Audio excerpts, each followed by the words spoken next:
What's up guys, hope you're doing great. It's your boy Kobe Shots. In today's video, we're going to talk about something that's still relevant.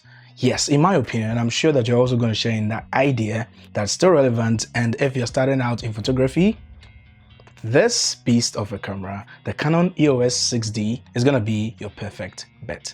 Let's get right into it. First of all, let's simply look at these pictures. Aren't they so beautiful? I took each and every single photograph that you've seen and you're still looking at with the Canon EOS 6D. This camera, even though is more than a decade old, it is still a beast because it has all the essentials that you need for photography, especially when you're moving from a low-end camera to a high-end camera. The low-end cameras, you can talk about the 600Ds, the T3i, the T6 Rebel I, and all that. All right, you can talk about all those cameras, but if you're moving a step ahead, several years ago, the EOS 6D was actually in vogue. Even though it's not exactly the same story today, I am still proud I have this body. I don't have any other camera body that I use for stills because this camera body has all that I need.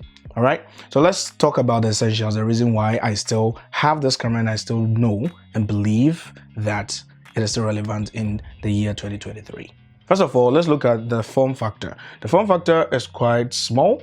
All right, it's not very bulky unless you want to mount, a battery grip down below. But for the most part, the ergonomics are very cool and good because I can still hold this and, it's firm. It doesn't leave my hand, and risking it falling is not something that's really plausible. All right, so that's one thing that I really love. And the second thing that I love about this camera body, the EOS 6D, is the image sensor that's in over here. It's a full frame sensor camera, which means it's going to offer you a very decent dynamic range for your images. And so if you're shooting in a very highly exposed environment, like shooting under the sun around 12 to 2 p.m., the Canon EOS 6D is going to help you retain details in the shadows and the highlights. And when you get to the editing bench and you want to pull out details from the highlights and the shadows, you can still do that because the dynamic range is massive. The other thing that I love about this camera is that, especially if you are an entry-level photographer who used to use an entry-level camera and you are thinking about upgrading to a very decent, upgrade to enhance your productivity, the EOS 6D is the best bet because it doesn't have too many buttons here and there that will bombard you with complexities, but the buttons are very self-explanatory. That's something that I really love, and Canon actually prides over when they are marketing their products because they don't put a lot of things around. And when you look at the interface, you get very simple and decent, interface that's self-explanatory, which isn't so complicated to understand. So it's basically something very good I would recommend. And for that reason, if you're jumping from an entry level to a much professional trade, the EOS 6D is a good upgrade. I've been using this for a better part of my photography journey, and I'll say that all that I've done with this camera body is that it has been accompanied by three major lenses that I've been using.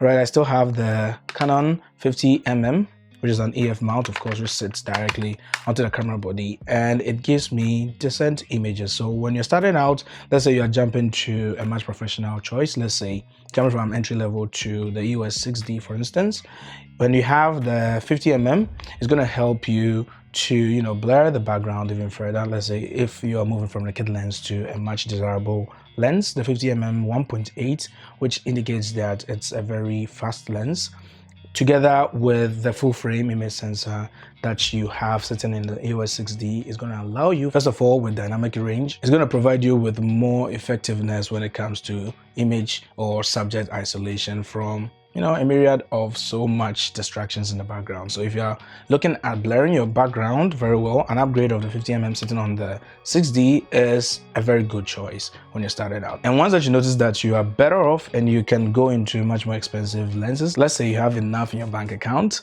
I'm going to recommend the 85mm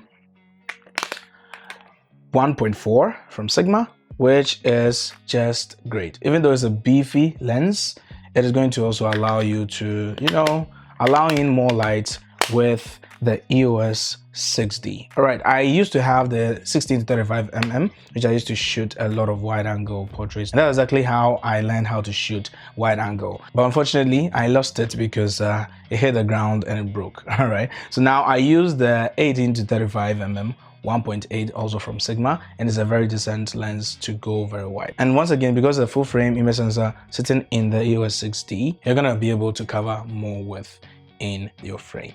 Alright, so all these cameras that are newly introduced onto the market, for photographers, if you look at them and you compare them to the EOS 6D, you're going to be convinced that all the new technology and the new features that they exhibit or they boast of, even though they are remarkable and they are like music to the ears, the EOS 6D can still stand a chance even in this year, because you have all that it takes to take images. Fine. Cameras come out and they yield a lot of positive remarks, they yield a lot of positive results when it comes to your images, and depending on what you're shooting, let's say for instance you're shooting portraits, the EOS 6D can do massively well. A 20.2 megapixel is just enough, and that's what you actually get from the EOS 6D. However, the only thing that I wish the EOS 6D could do was to shoot a lot of images per second, which is the burst mode. So when you shoot in burst mode, all that you get is 4.5 pictures in a second, which I would say if you're not a sports photographer or subject that are in continuous fast motion, I would say that the EOS 6D is just a great camera for you. If you shoot beauty portraits, food, lifestyle portraits, architecture, landscape, the EOS 6D still works perfectly well even in this year. One other thing that is very important to also mention is that because it's a full frame image sensor sitting in this camera body, the EOS 6D, is going to allow you to take out or to reduce the risk of getting a lot of noise in your images when you increase the ISO. So let's say a decent ISO reading of 1000 or 1600 will still be decent, and your images can still be usable because it's a full frame image sensor sitting in this, because the low light performance is just great. Thank you very much for watching this video to the very end. If you enjoyed it, please give it a thumbs up, and of course if you like the EOS 6D, tell me in the comments down below. Let me know what you think. I've been using this for a better part of my photography journey and I still love it. I still actually use it, which following up to this video is a photo shoot that I did with the Canon EOS 6D, and you're going to love the results that it yielded. And so don't forget to subscribe, turn on the post notification button. I'm going to catch you next time in the next video. Have a wonderful day. See ya.